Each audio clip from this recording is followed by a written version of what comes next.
Oi pessoal, ótima tarde a quem está nos acompanhando agora, seja através da minha timeline ou das páginas dos jornais Hoje News do Paraná. Eu sou Edna Nunes, para quem está acessando pela primeira vez. Ao meu lado, a doutora Eleanor Luzes, Madruga Luzes, que está em Toledo, no Espaço Caena. Eu tenho assistido, tenho lido sobre ela, tive a oportunidade da última vez que ela esteve em Toledo, de ouvir a sua palestra, a sua fala. Ontem nós tivemos uma live juntamente com a doutora Moema e com o doutor Marcelo, que foi belíssima, lindíssima, mas hoje eu retorno para tocar em alguns assuntos, porque a Eleanor é uma daquelas pessoas, uma daquelas pesquisadoras que você conversa e tem vontade de voltar no outro dia para o rebote da conversa, porque algumas coisas você vai entendendo e outras dúvidas vão surgindo, e é interessante que a gente volte a esse bate-papo, essa conversa. É uma maneira também que nós temos de ofertar aos nossos leitores, aos nossos ouvintes, a possibilidade de estar com ela um pouquinho. Quarta-feira tem palestra. Quero adiantar que já está lotada. Tem alguma possibilidade de participação, mas o que tinha de espaço já esgotou, né? Todos os lotes já estão esgotados. E hoje eu quero agradecer a senhora por nos receber aqui. Seja muito bem-vinda, uma ótima tarde. Olá, mas lembrar que as pessoas que quiserem assistir em pé, pode. Pode assistir em pé? Pode assistir em pé. E a gente falava aqui, né? Às vezes a gente passa a noite na balada e tal, dançando. Por que não assistir algumas horas de algo que pode mudar a vida? É isso, doutora? É essa a ideia? Essa é a ideia. Então, e para começar a mudar essa vida, ontem nós começamos a falar um pouquinho da ciência do início da vida.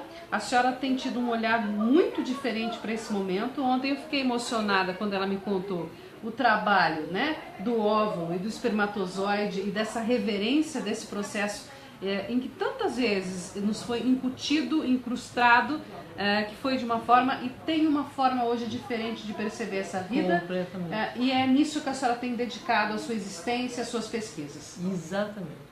Tenho trabalhado há mais, já, 30 anos em cima desse material. Essa ciência, isso é muito importante entender, porque o Brasil tem uma questão de baixa estima muito grande. E essa ciência que está sendo costurada há muitos anos nos outros países, porque a primeira carta da ONU, criando a ideia de que tem que existir nas escolas educação para maternidade e paternidade consciente. As pessoas repetem por tradição um monte de coisas que estão erradas. Está afetando a nossa estima também? É isso que a senhora quer dizer? Isso afeta a nossa estima. Especialmente que, segundo a ONU, 50% das pessoas são concebidas indesejadas em todo o planeta. E isso afeta porque é como se fosse uma onda que se repete no parto e que se repete ao longo da sua vida. Tipo, qual é o mês de sorte, que aquela pessoa geralmente foi concebida naquele mês, que anos e anos se repete como um mês de sorte, ou aquele mês que sempre as piores coisas acontecem naquele mês. É uma onda fractal que acontece de novo e acontece de novo. Isso é bem verdade. Chega lá um tempo que a pessoa diz, olha, quando chega essa época do ano, parece que as coisas vão para trás. Exatamente, né? Foi quando houve a concepção indesejada. Indesejada. Tem alguma coisa em mim? Você que está assistindo, faça um favor para mim, compartilha, porque vai trazer muita informação. É uma coisa bacana que você vai perceber como é que isso está atuando hoje, aqui onde nós estamos, possivelmente todo esse processo está atuando. Olha só que interessante. Doutora, eu estou em casa, agora, tem como eu olhar, deixou alguma marca? O brasileiro, vamos voltar a falar do brasileiro, ele gosta de ver, de perceber, de fazer, de testar tudo isso. Talvez por isso tantos cientistas, né? É fácil. Como é que eu faço para fazer isso? Uma das coisas, primeiro, muita gente, né, nasce prematura, mas a mãe diz que não, nasceu de 9 meses. Mas você olhando 9 meses para trás, não é o seu mês mais difícil. É outro mês. Aí você vai começar a desconfiar que você nasceu prematuro. Entendi. Então, porque aquele mês se repete, ano após ano. Passam-se 10 anos, às vezes não acontece nada. Mas quando tem um evento muito grave que aconteça, é naquele mês. Então, essa situação, né, todo esse conhecimento vem de muitas décadas. O que aconteceu aqui no Brasil é que eu comecei a juntar tudo para fazer uma disciplina exatamente para ser dada nas escolas, porque é informação muito importante que muda a vida de todo mundo. Bom, o que aconteceu? Quando a ONU viu que 50% do planeta tinha uma situação de concepção indesejada, eles começaram a levantar os dados de país para país. Isso já interessou a ONU. É isso, é por aí que nós estamos caminhando. Isso. Aí, o que já tinha interessado, desde 1978, quando foi feita a Carta da Alma-Ata, né? Essa carta era a carta para como nós iríamos mudar a saúde do planeta até o ano 2000. A primeira carta, que foi escrita em Alma-Ata, pela OMS, o Brasil é signatário, foi em 1978. Daí que vocês veem que esse conhecimento não é de ontem. E aí mais cartas apareceram, 4 da OMS e 3 da ONU. Aí a ONU fez uma pesquisa e verificou isso. 50% da população do planeta era nascida de concepção indesejada. Só que no Brasil é 80%. 80%. E aí a gente entende a nossa baixa estima. Porque, olha só, nós vivemos num país que cabe a Europa inteira aqui dentro. Nós temos... Continental. Continental. Nós temos uma produção industrial, agropecuária, que nenhum país tem. E, no entanto, nós achamos que nós somos o terceiro mundo. Aí a Dinheiro gente... daqui sai para sustentar os outros. A gente tem aquela síndrome que ficou famosa, eu acho até pejorativa, mas a síndrome do cão vira-lata. Ou seja, Exatamente. a gente não sabe fazer nada bem feito. Exatamente. O gringo vem aqui, Os faz e grandes acontece. cientistas nossos vão para fora. Eu sou teimosa, eu fico aqui mesmo. Mas os grandes Com cientistas... esse sotaque lindo, tão brasileiro, né? Que dá um orgulho pra gente ouvir. Então, os grandes cientistas saem, os grandes cantores líricos saem. Eu sou amiga da Eliane Coelho, que eu considero a maior cantora de ópera do mundo, e ela é brasileira. Só que ela ficou 45 anos entre a Alemanha e sendo cantora principal do Viena, Ópera de Viena. Porque todo mundo acaba saindo, porque, em parte, ninguém vai ouvir um cantor brasileiro cantar. Imagina que ela é mais... algumas áreas, ninguém, nem a Callas, cantou como ela. No entanto, mas é brasileira. Aí as pessoas vão para o Teatro Municipal, quem se digna aí e vai ouvi-la, sai todo mundo chorando balde. Mas não sabia que tinha A sensação de que ela não é brasileira, porque faz bem feito, é isso? Isso. Dói, né? No peito patriótico mas isso aqui, mas é dói ainda. baixa estima. Agora, olha só. Quando essas cartas foram assinadas, a Alemanha, a Holanda, a Escandinávia, o Japão, o Irã, a Hungria, tomaram providências, começando a fazer alguma orientação. Moral da história. 15 anos depois, a Holanda tinha 80% das gravidezes desejadas.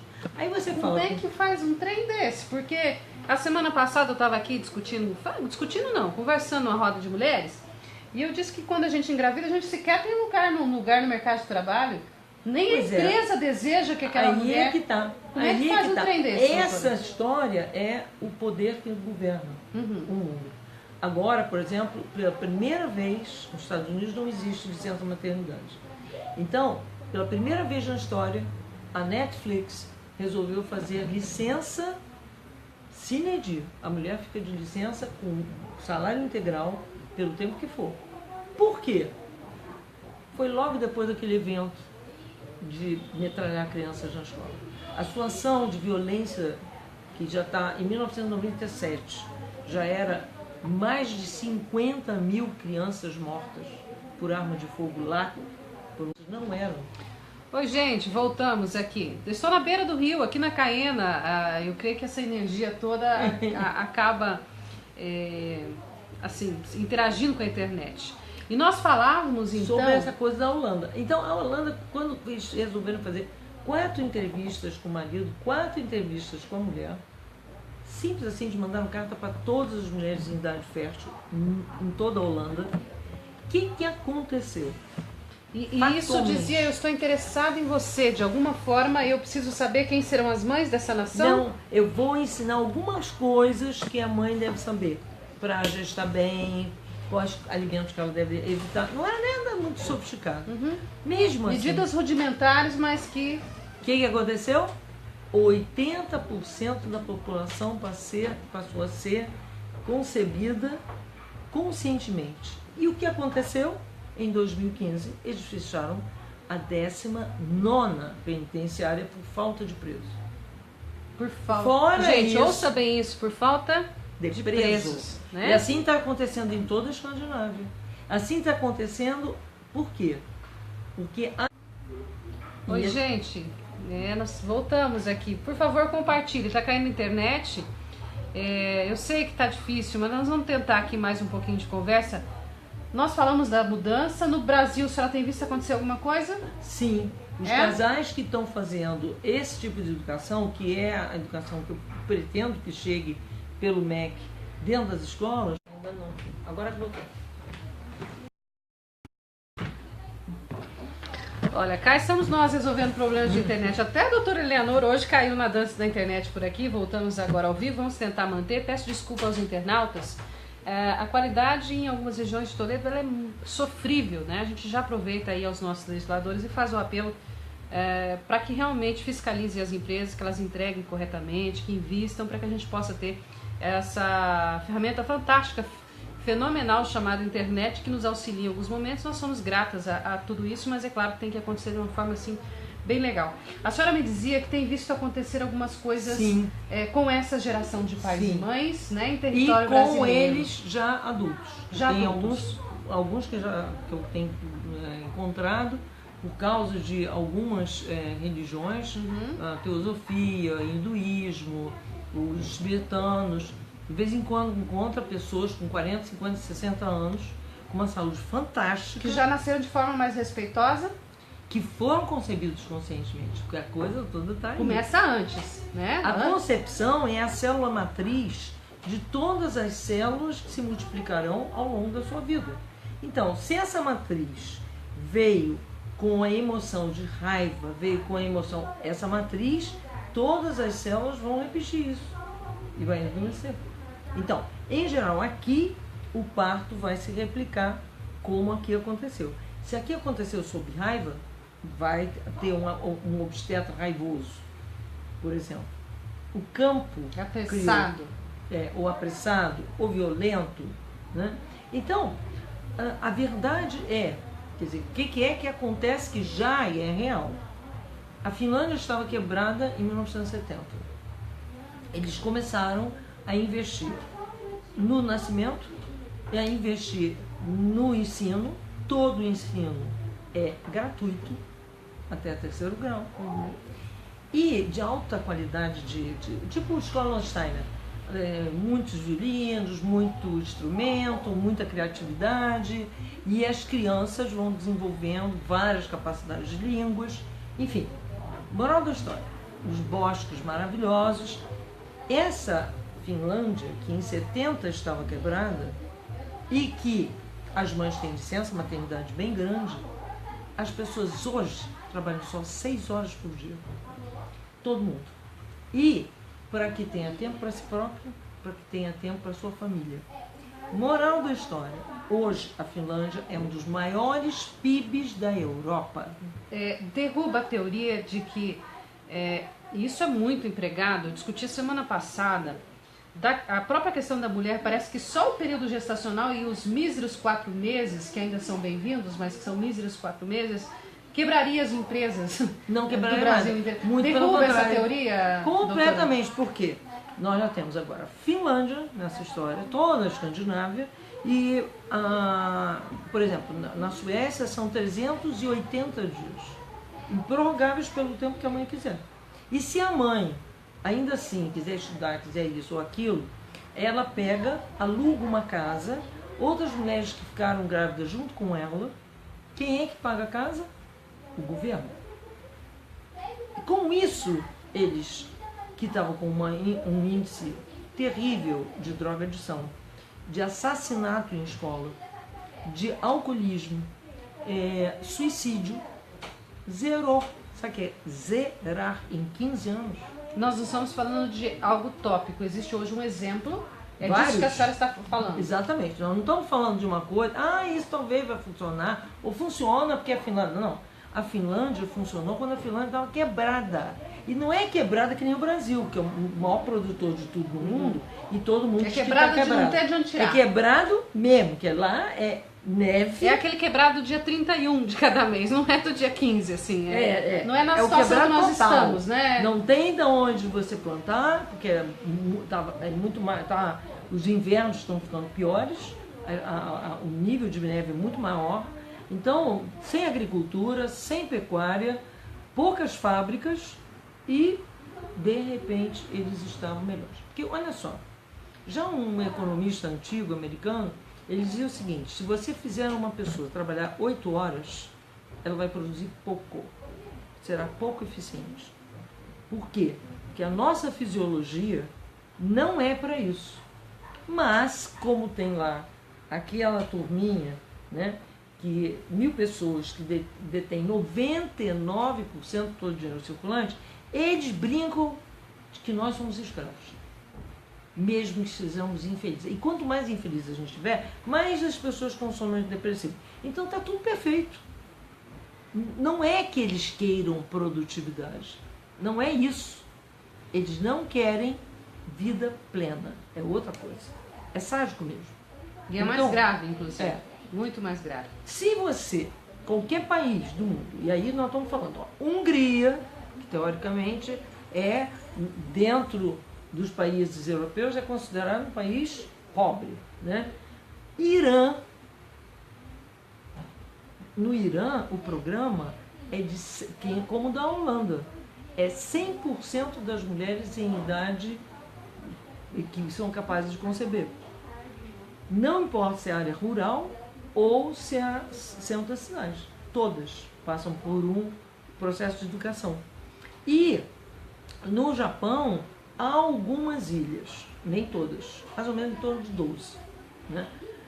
Então, nesses países, aonde você verificou por décadas isso acontecer, como na Índia se verificou 35 anos, um grupo de 6.000 crianças concebidas assim, e elas eram diferentes.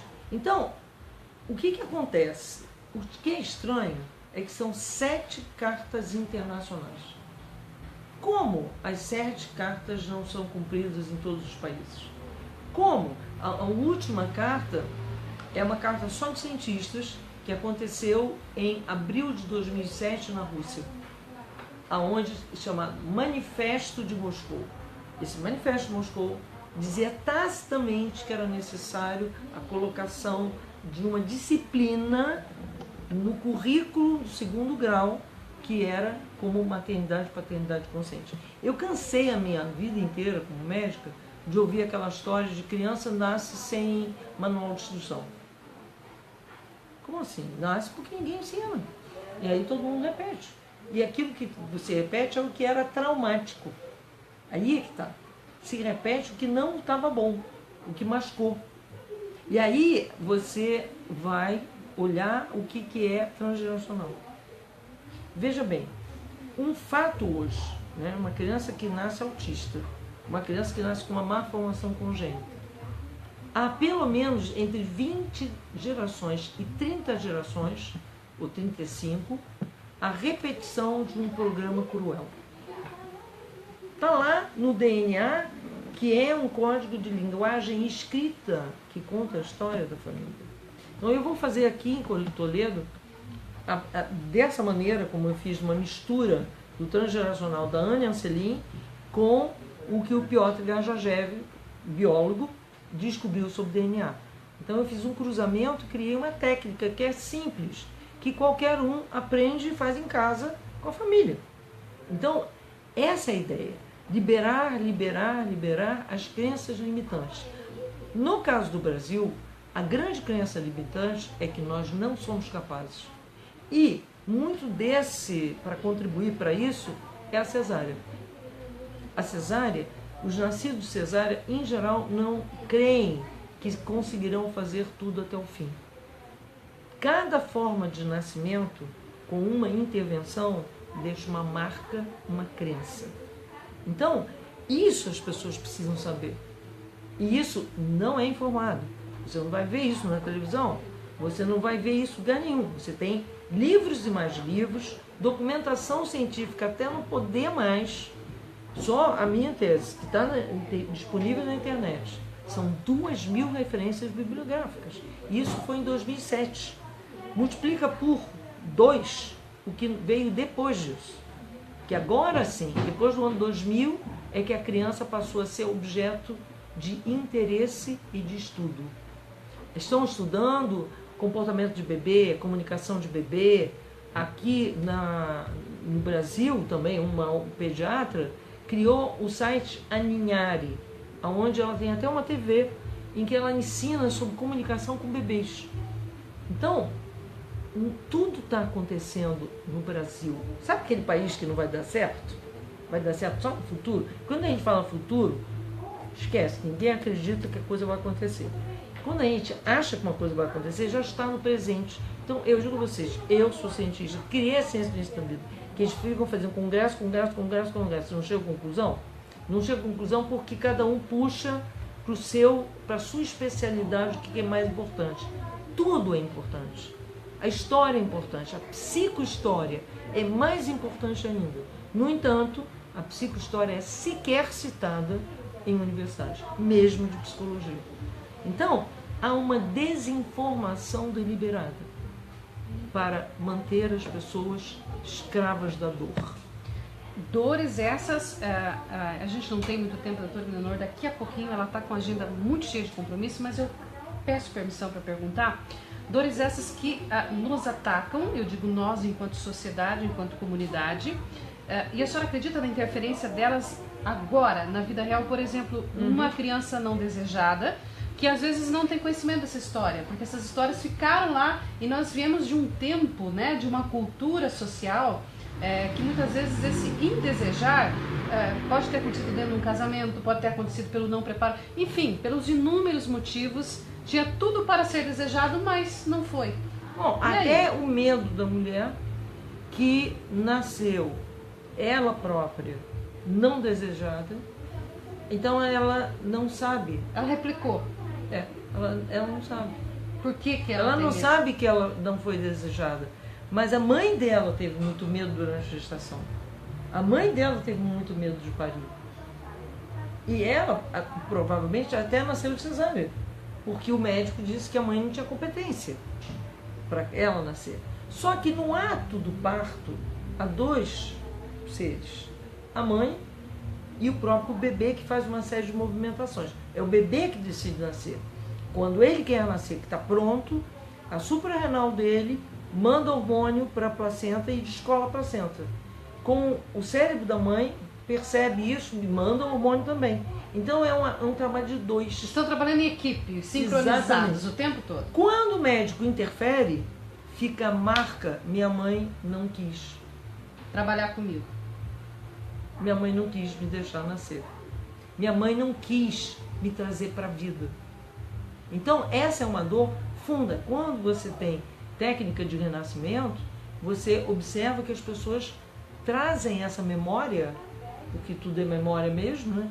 Traz a memória disso, e isso já vem acontecendo no Brasil há pelo menos 3 gerações. Que o parto domiciliar foi praticamente interrompido oficialmente em 1957, no Brasil e São Paulo. E aí a gente vem com as consequências desse processo. Exatamente. Hoje quem quer parir tem que enfrentar uma guerra. Exatamente. Muito forte. E aí você vê que a população brasileira nos anos 50 era pacífica. E agora? E agora? A gente olha, dá uma olhadinha na sua rede social aí. Exatamente. Onde foi parar. Agora a gente tem violência hoje todo a gente dia, quer que toda solta hora. uma pomba branca cada um segundo, né? Coitada da pombinha, que às vezes é morta por aí. Então, essa coisa é importante. A gente quer acabar com a agressividade? Vamos dar para aquele ser que nasce a preparação para os pais, para conceberem, e a gestação, que eu proponho é a criação de centro gestacional, lugar onde a mulher possa ir e estar com jardins, com música, com yoga e parir em casa, como é natural dos mamíferos. Então, e parir em casa com todo aconchego, com quentinho, com todo o amor, com dignidade. Com água esquentando no fogão. Com água esquentando no fogão, com uma velhinha, ou com uma, aqui, por exemplo, no sul, maravilha, uma lareira, parir perto de fogo é fantástico. As outras mulheres que faziam parte desse sistema, não era? Se chamava as mulheres da vizinhança. Hoje a gente, às vezes, para e volta com um apartamento isolado. Isso tudo interfere nisso tudo. Sim, porque... A minha mãe, por exemplo, indígena, quando estava começando um trabalho de parto, ela corria, não sei até eu não sei por que até hoje se chamava todas aquelas mulheres, mas elas vinham. E vinham para ficar. Tem uma razão. Quando você observa no escritório, um monte de mulheres juntas, todo mundo menstruando na mesma época. Sim, sincroniza. Por quê? Porque existe uma coisa chamada ferormônio. O ferormônio é um hormônio que você dá só com a sua presença.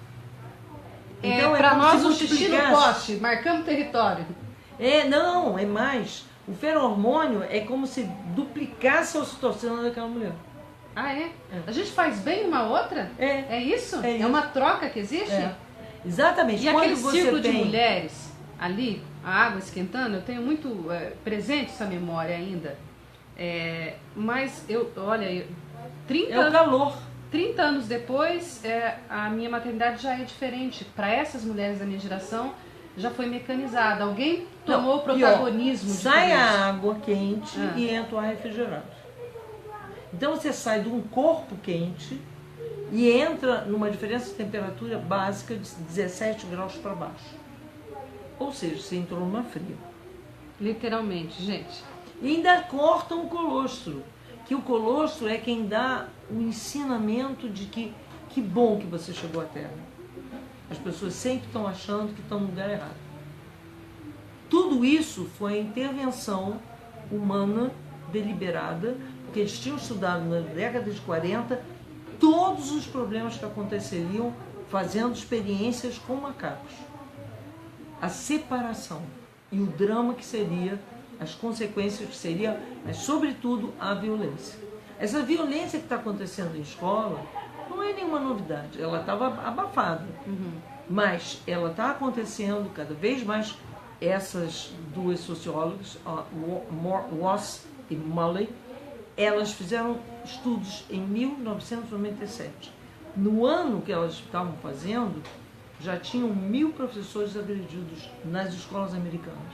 E já tinha detetores mental em quase todas as escolas. Naquele ano, começou a subir fantasticamente. Agora, uma empresa começou a pensar, não dá para continuar assim. Então, quando o mundo entender que, primeiro, nós podemos ter saúde, porque a saúde já foi provada que são os estresses durante a gravidez. Que se você tiver uma gravidez maravilhosa, num lugar maravilhoso, que você não leva susto, você come bem e come uma comida sem agrotóxico, sem transgênico, enfim. Quando você está bem, uma coisa simples. Uma mulher que está vomitando muito no começo da gravidez, aí eu peço para ela comer só banana. Ela para de vomitar. Por quê? Porque é praticamente a única fruta que você sabe que não tem agrotóxico. Ela pode, mas mesmo assim, eles estão começando a botar agrotóxico para o amarelo ficar mais amarelo da casca. Mas enfim, em geral, para. Ou seja, o corpo sabe quando está sendo envenenado. E o bebê avisa para a mãe através do fato da mãe vomitar. Isso é verdade. Eu, durante a minha última gestação, quem me acompanha sabe, eu sou mãe adotiva 2 vezes e biológica do meu último filho, eu desenvolvi intolerância a conservantes durante a gestação. Em respeito a Daniel, não consumo mais conservantes depois que ele nasceu. Mas até então poderiam me enganar da maneira que quisessem. Se tivesse lá um tempero pronto na comida, voltava. Aí chamaram de hiperemese gravídica. Hiperemese gravídica. Isso. A hiperemese gravídica, que é outra invenção, né? Porque o pessoal adora dar nome pega nome latino e cria doença, é uma coisa comum, né? Mas o que é, na verdade, isso? Essa pessoa, como outros animais, vomitam quando está grávida e como uma coisa que não devia. É assim. Simples assim. Mudou, tá tudo certo. Porque Mudou, o corpo tá foi tudo certo. programado e projetado para dar conta do recado. Eu nasci de forma indesejada. E aí, doutora? Estou aqui grandona. Tem o renascimento, você volta ao teu momento de concepção e pronto, vira o disco rápido assim? Dá pra em fazer? segundos. Dá para fazer um download praticamente para essa Sim. nova geração que fala Sim. tanto tecnologia? Sim. É desse jeito?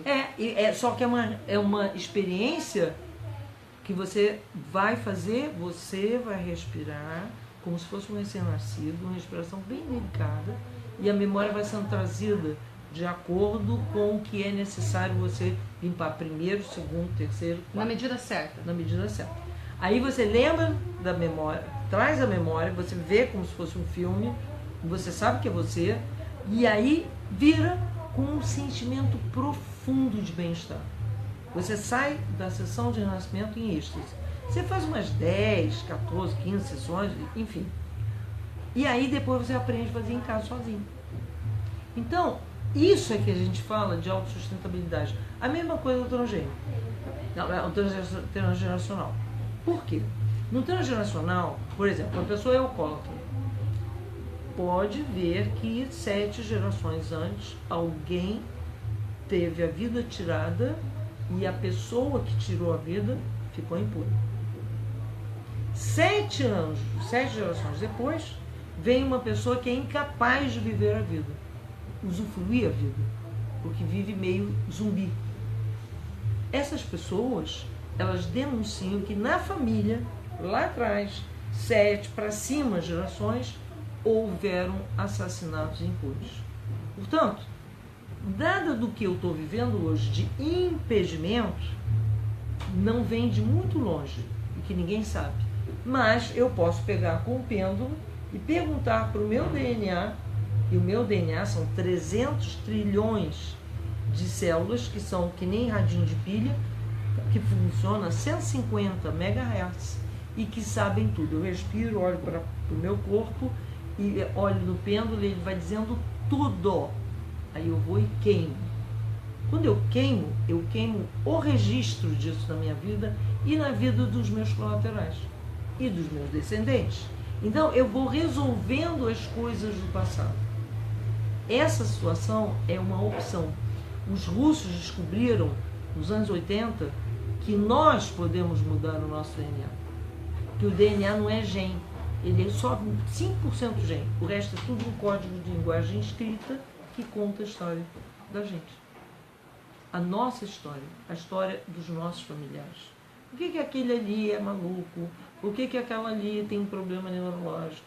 Por que aquele ali nunca saiu da casa do papai e da mamãe? Aí nos ajuda com julgamentos, por exemplo? Claro. Doutora? Eu olho para aquela figura, ou a mim, né? Porque o julgamento, o ser humano costuma ser muito cruel quando olha para si, não é? Faz essa introspecção. E aí esses julgamentos vão sendo entendidos, essa é a lógica do processo. É aquela coisa, lembrar sempre que quando você tem um dedo apontado para o outro, tem, de certa forma eu estou me observando sempre. 3 para você, tá? Então, essa história também é a minha história, é entender que nós somos uma história só. Quando se estuda a psicohistória, a gente descobre que somos uma história só. E aí, toda questão racial fica uma brincadeira. Daí é verdade, ontem nós começamos, não existe índio, não existe negro, não existe branco. Existe uma raça que é humana, só. E essa raça, como a raça humana, ela simplesmente precisa olhar para si com amor. Essa é a questão. Ensinaram para a gente ser escravos. Os persas, os sumerianos, os egípcios, todas as culturas da Europa, as culturas africanas, todas as culturas do mundo, sempre, na China, no Japão, sempre a escravidão foi uma prática. O problema é que continua sendo.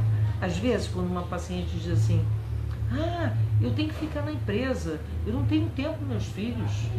Eu digo, peraí, deixa eu entender.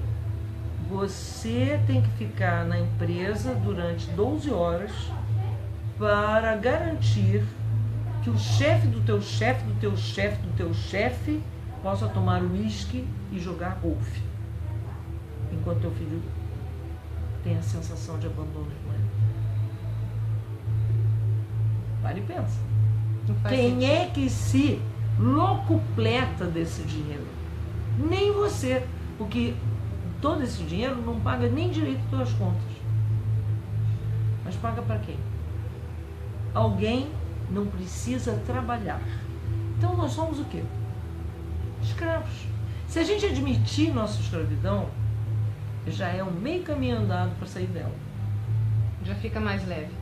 Não lutar e sentir parte de toda essa engrenagem que trabalha e não se sabe o motivo. Exatamente. Pelo menos não é conhecido. Exatamente. Gente, eu ficaria horas aqui conversando, em especial tem muitos assuntos para abordar. Espero ricamente ter outra oportunidade. Quem sabe amanhã a gente encontra mais uma brecha na agenda. A doutora Eleonora está aqui na Caena, junto com a equipe da Selma. Quem quiser assistir a palestra sem assento, ou trazer uma almofadinha, senta ali no chão, estende. Aqui tem muito indígena, então tem muito tapetinho trançado no chão. Pode vir, é na quarta-feira, né? Sim. Vai ser lindo, vai ser muito esse bom. amor certamente será compartilhado. Sim. Você vai entender, não foi desejado. Eu soube que tem um detalhe na unha que você pode perceber o que aconteceu. Isso. É verdade, doutora? Nesse dedinho aqui. O que acontece nesse dedinho aqui? Nesse dedinho aqui esquerdo. Meu. Esse aqui me fala da concepção. Se eu tirar uma foto aqui, em preto e branco, eu vejo que não tem nada de energia e tem falhas. Quando você faz cromopuntura, uma sessão, a segunda foto já está tudo coberto. Você vê como é que a cura das coisas é simples e rápida no momento que a gente pensa no ser humano como muita frequência, não como muita matéria. Nós somos muito pouca matéria. 10.000 vezes mais somos frequência. Isso é física. Traga seu dedinho na quarta-feira, aqui na Caena, na Pousada 2 da Caena. A doutora Eleonora já está aqui, atendendo, conversando. Ontem nós batemos um papo delicioso. Se você quiser, volta na timeline, pode acessar. Falando sobre os indígenas, sobre esse início da vida, gestação. Poderíamos aqui falar sobre parto, tudo que se acredita hoje, se fala de parto humanizado. Tem um tanto de coisa que a ciência não concorda e que tira o mamífero do seu habitat natural. Sim. Nós falamos na fase até os 3 anos de idade, esse bebê que precisa do cheiro, do batimento cardíaco da mãe, que é música aos seus ouvidos. Égina, que horas será a palestra? Que horas, doutora? Eu acho que às 8 horas. Né? 8 horas, 20 horas, é isso, 20 horas a produção está confirmando, às 20 horas a palestra na quarta-feira aqui na Caena. Lugar muito fácil acesso, vou deixar o endereço aqui embaixo da timeline. Vou agradecer, doutora, pela muito agenda, obrigada, é a segunda agenda, também. Fico muito feliz. Gostei muito de conhecê-la pessoalmente. Quarta-feira estarei aqui junto com todas vocês, com todos, para falar desses assuntos que interferem na nossa vida hoje. Dificuldade profissional, não consigo acessar o sucesso, estou no sucesso, mas ele não me faz feliz, não me faz plena. Nunca encontro uma pessoa que me ama. Não tenho merecimento para esse amor. Não tenho merecimento. Amo mais do que sou amada. Tudo isso dá para resolver? Essas histórias, sim. Viu, gente? Dá para resolver até assunto com crush aqui, com a doutora Eleonora. É a linguagem agora dos jovens. Então, assim, que você tenha um crush que ame você e que você o ame da mesma forma, isso é lindo, traz plenitude à vida, né? Muito e dessa forma eu vou me despedindo, agradecendo quem nos acompanhou através das páginas dos jornais Hoje News e o Paraná, de todo o estado, de todo o Brasil, no mundo pela internet. Quero agradecer em especial também à comunidade muçulmana em Toledo que está nos acompanhando, aos haitianos, senegaleses, todos os muçulmanos e a outras etnias que sempre acompanham o nosso trabalho, fazem inclusive tradução depois para acompanhar o que é dito aqui nas Times. E eu agradeço nas lives, eu agradeço muitíssimo àqueles que estão nos acompanhando nesse momento. Que Toledo receba a senhora com todo esse amor, da melhor forma possível, e que a senhora possa compartilhar conosco também todos esses conhecimentos. Muito obrigada. Muito obrigada a todos e vamos nos encontrar. Quarta-feira, às 20 horas, nós esperamos você aqui na Caena, na Pousada 2, pousada lindíssima. Venha conhecer. Não tem mais lugar sentado, já esgotou, faz alguns dias, mas o conhecimento é o mesmo, estando em pé, às vezes até fica mais esperto, né, doutora? Fica mais esperto, você vai aproveitar esses conhecimentos. O convite está feito, vou deixar o endereço aqui embaixo, compartilhar também nas redes sociais da Caiena. Você